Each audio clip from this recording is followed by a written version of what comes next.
નમસ્કાર, હું આપનો રાજુ કરપડા. આજે જે માહિતી ભાવનગરના મહુવાથી આવી છે ખૂબ જ દુઃખદ બાબત છે. સફેદ ડુંગળીને લઈ અને ખૂબ લાંબા સમયથી ખેડૂતો રજૂઆતો કરી રહ્યા છે. ખેડૂત આગેવાનો દ્વારા રજૂઆત કરવામાં આવી છે.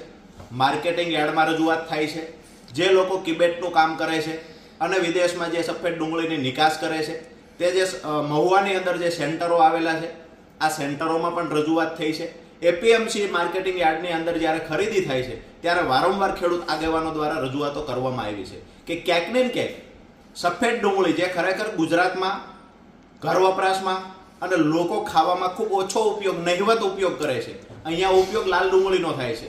સફેદ ડુંગળી છે વિદેશમાં નિકાસ થાય છે 95%. તો આવા કેસની અંદર ખેડૂતો પાસેથી સસ્તી ડુંગળી લઈ અને વિદેશના લોકોને સસ્તી આપવી અથવા તો વિદેશની ધરતી પર મોંઘી ડુંગળી વેચી અને જે વચ્ચેથી વચેટિયાઓ કમાણી કરી રહ્યા છે આ મુદ્દે વારંવાર રજૂઆતો થઈ છે. તેમ છતાં પરિણામ મળતું નથી.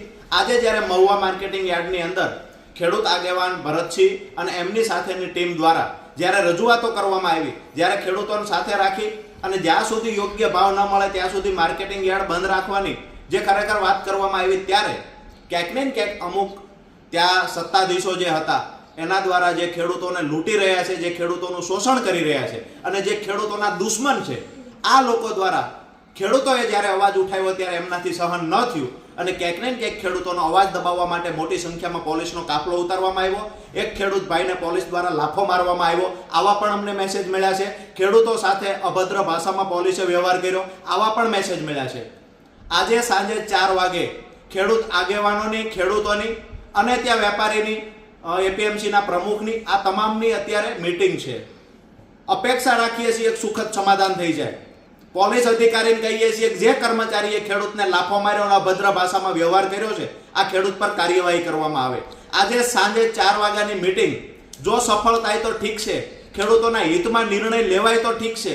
ડુંગળી, સફેદ ડુંગળીના ભાવ જે 105 રૂપિયા, 10 રૂપિયા જે ખરીદી થાય છે એ 200 રૂપિયા કરતાં વધારે ભાવથી ખરીદી થાય તો ઠીક છે.